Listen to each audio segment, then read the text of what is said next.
朋友们好，老卢给床车添置了新装备，车载电风扇，一物两用，还挺满意的。唯一有点小遗憾，还得自己动手解决。阿尔福汽车专用电风扇到了，这不小，11寸的，这是调速的，双电机的，这有一个固定孔。好嘞，试一下，这就直接插到点烟器，插孔上就可以。这有开关，调整转速的，调整速度，还有这是调整摇头的。先打开，这是低速，现在是摇头。风力可不小。我买这个风扇呢，有两种的，风扇虽小，用途不小。这个风扇是7个叶的，上面介绍这是强风的，还有一种16个叶的，轻柔风低噪音。实际买这个风扇主要的用途就是让它风大，平时吹风就给它安到这个位置，它这是夹子的，特别方便，随意往哪一夹都行，正常就夹到这地方都可以。这都行，它这个头是随便可以转的，这就可以，然后这都是可以的，打开。这大风真不小。为了在室内做饭嘛，以前有车友介绍过，我也考虑过在这个位置安一个汽车水箱的电子扇。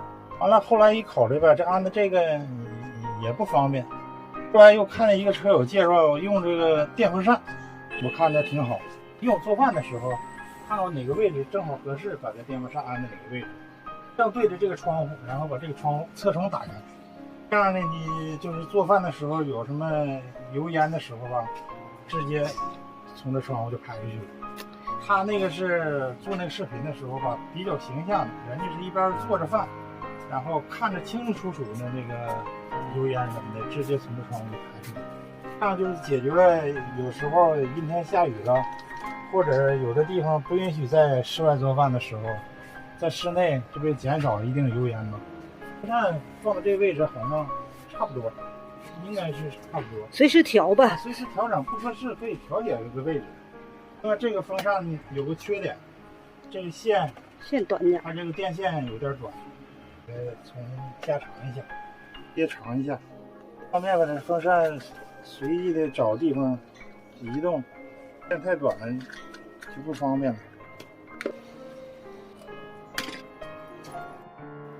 这个风扇12伏的电，也不需要什么逆变器啊，安装也简单，另外特别省电，造价还低。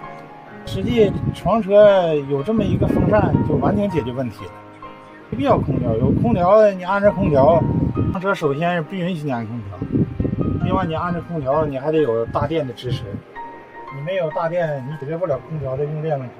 再说一个床车自驾主要是候鸟式的旅行，人没有必要非得跟大自然作对啊。冬天可以上南方找那个暖和的地方，夏天找凉快的地方去，这不就解决了这个空调的问题吗？